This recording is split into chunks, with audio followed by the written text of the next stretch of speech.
බෝවන් මිතුරනි ඔන්න ආයෙත් අපි වීඩියෝ එකක් එක්ක එකතු වෙනවා. ඉතින් බලන්න මිතුරනි ලස්සන පරිසරයක් ඇතුලේ ඉඳලා තමයි මම අද ඔබට කතා කරන්නේ.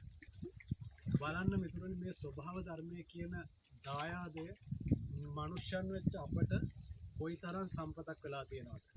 විශේෂයෙන්ම ශ්‍රී ලංකා භූමියේ ජීවත් වන අපට ලෝකයේ අනෙක් රටවල් වලට වඩා ඊට සාපේක්ෂව ඉතාම වටිනා දුර්ලභ ස්වභාව ධර්මයේ දායාදයන් ලැබිලා තියෙනවා.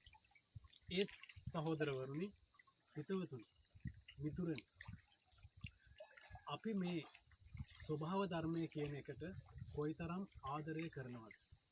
විශ්වයෙන් අපිට ලැබිලා තියෙන මේ සම්පත් අපි කොයි ආකාරයෙන්ද පරිහරණය කරන්නේ? අපි ප්‍රයෝජනයට ගන්න තියෙන දේ ප්‍රයෝජනයට ගන්න ආකාරය නිවැරදිද? විශේෂයෙන්ම කියන්න ඕන අපි මේ වැව් ඒ වගේම ගංගා ආශ්‍රිතව ජීවත් වෙන මිනිස්සු විදිහට අපි ඒ වගේම ප්‍රයෝජන ගන්න. ඒ වගේම තමයි ඒ අසල පරිසරය කොයිතරම් විනාශ කිරීමකට ලක් කරනවද? විශේෂයෙන්ම තමන්ගේ ඇඳුම් පැළඳුම් සෝදලා සබන් කුඩු පැකට් එක, සබන් කොළය පරිසරයට මුදා හරින ආකාරය කොයිතරම් ශිෂ්ට සම්පන්නද කියන එක ඔබගේ හෘද සාක්ෂියෙන් විමසලා බලන්න ඕනේ. විශේෂයෙන්ම රටක් විදිහට ඉස්සරහට යන්න නම් මිනිස්සෙක් තමන්ගේ මනස ඇතුලේ ශිෂ්ට සම්පන්න වෙන්න ඕන කියන එක තමයි බොහෝ ශාස්ත්‍රවරුන් පවා අපට උගන්වලා තියෙන්නේ.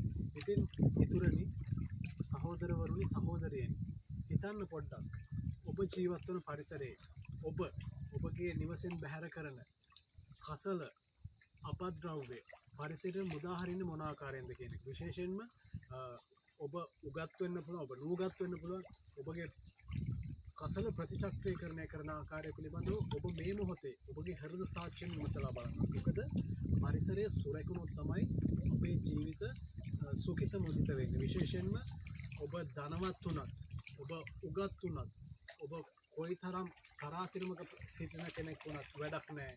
ඔබ පරිසරයට ආදරය කරන්නේ නැත්නම්. විශේෂයෙන්ම පරිසරය කියන මේ විශ්වයේ අරුම පුදුම මැවීම අපට දීලා තියෙන දායාදයන් අපි පරිහරණය කරනවා වගේම අපි ඒවට ආදරය කරන්නත් ඉගෙන ගන්න ඕනේ. විශේෂයෙන්ම